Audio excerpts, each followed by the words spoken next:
बिस्मिल्लाहिर्रहमानिर्रहीम। अस्सलाम वालेकुम। आजकल मुख्तलिफ टीवी चैनल्स पर खाने के प्रोग्रामों का काफ़ी चर्चा रहता है। पाकिस्तान में बाकायदा कई प्राइवेट चैनल्स सिर्फ खाना पकाने के प्रोग्राम ही नशर करते हैं।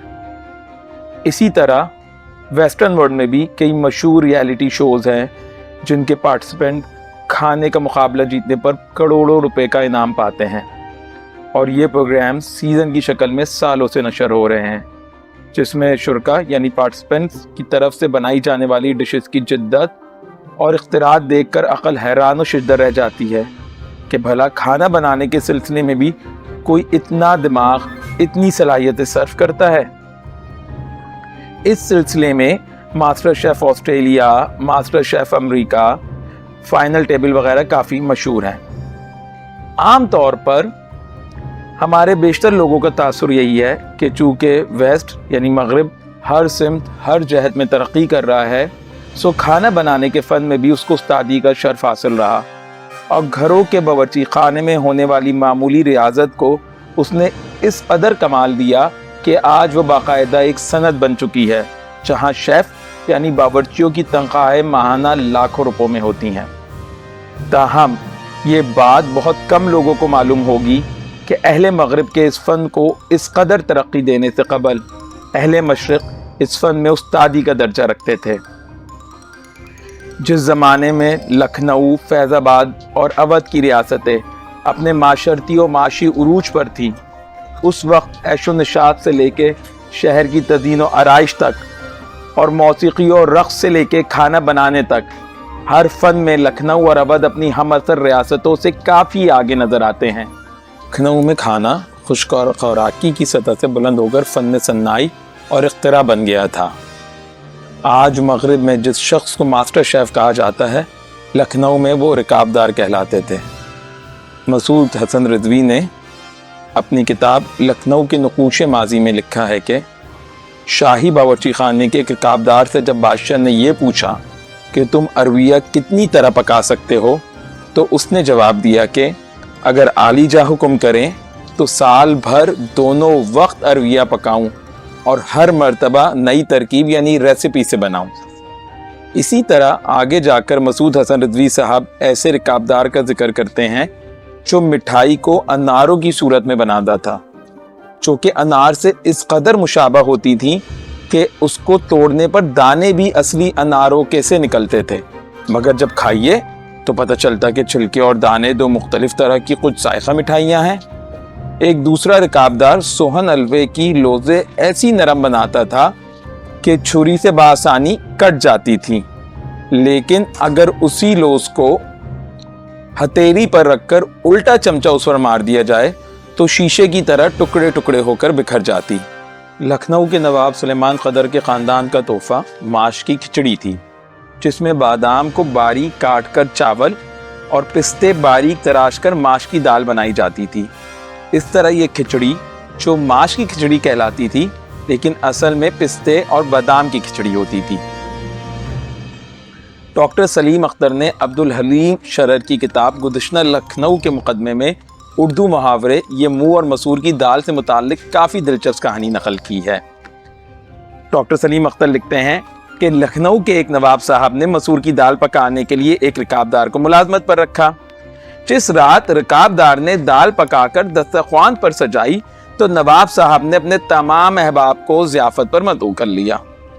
सब हजरात ने चटखारे ले लेकर मसूर की दाल खाई और खूब तारीफ़ें की।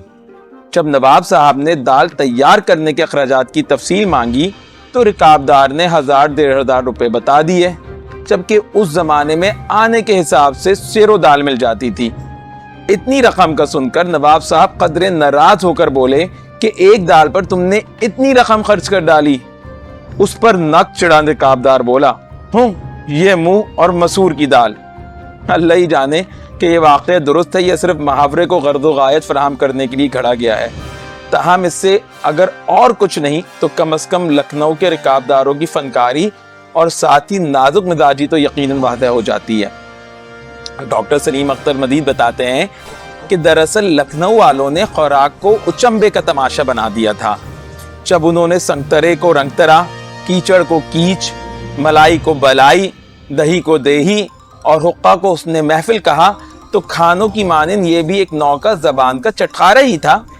مرزا جعفر حسین اپنی کتاب 20ویں صدی کے بعض لکھنوی ادیب اپنے تہذیبی پس منظر میں لکھتے ہیں کہ شہر لکھنؤ کا پورا ماحول موزونیت اور شعریت میں ڈوبا ہوا تھا.